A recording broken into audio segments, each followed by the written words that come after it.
Today we are going to be reading Frankenstein Makes a Sandwich, and other stories you're sure to like because they're all about monsters and some of them are also about food. You like food, don't you? Well, alright then. By Adam Rex.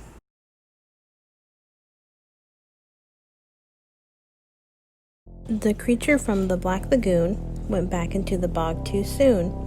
"Too soon," his doting mother cried. "You just ate lunch. Come back inside.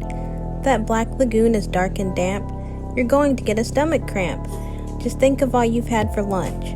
A squid, 3 eels, Hawaiian punch, a bag of chips, a crab knish, a peanut butter jellyfish. You have to wait an hour or more," she shouted from the kitchen door. Alas, the creature never heard. He hadn't listened to a word. And rushing to the water's bank, he dived into the dismal dank, then gurgled, got a cramp, and sank. It's a world gone crazy, a world gone wrong, when the phantom can't even write a song. Sure, he's using his head, but what's stuck there instead? It's a small world after all. It's a small world after all. Angry cursing fills the hall. Now he's crawling up the wall. It's a small, small world. Dear Wolfman, I wanted to make some things clear. I know we've been roommates for nearly a year, and I probably should have said something before, but could you please try not to scratch the front door? If you want to come in, you should just use your keys. And if you forget them, then please, Wolfman, please, just knock, and I'll happily open the door. And if I'm not home, please don't howl anymore, 'cause each time you do it, the neighbors complain. And since we're complaining, perhaps you'd explain how you managed to leave so much hair in the tub. I constantly clean it, I scour, I scrub, and I think I should mention it's really a pain. Today I removed a big clog from the drain, and I tell you, this hair clog was of such a size, it could go to a cat show and take home first prize. So, anyway, that's all I wanted to write. Please take out the garbage, it's your turn tonight, and thank you, sincerely, your dog, Dynamite.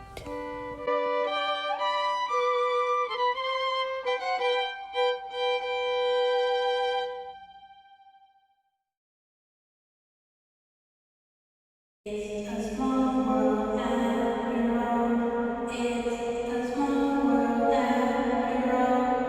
It's a small world after all. It's a small world after all.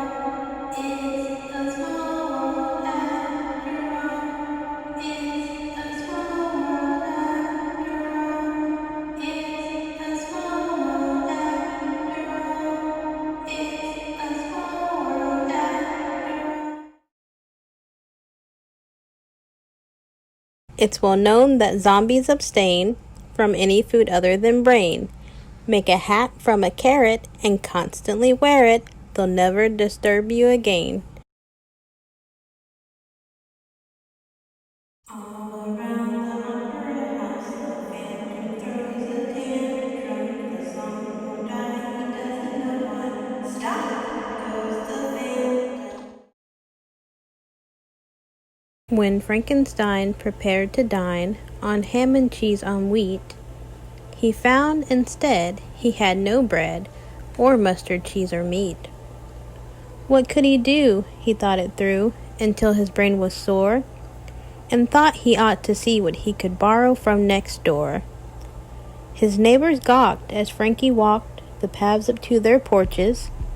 Each time he tried, the folks inside would chase him off with torches. "A monster! Eek!" the people shrieked. "Oh, make him go away!"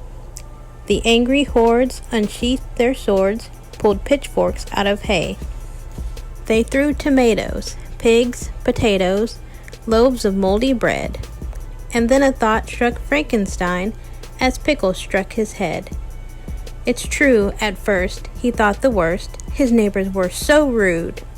But then he found that on the ground they'd made a mound of food. He piled it high and waved goodbye and shouted, "Thanks a bunch," then stacked it on his plate and ate a big, disgusting lunch.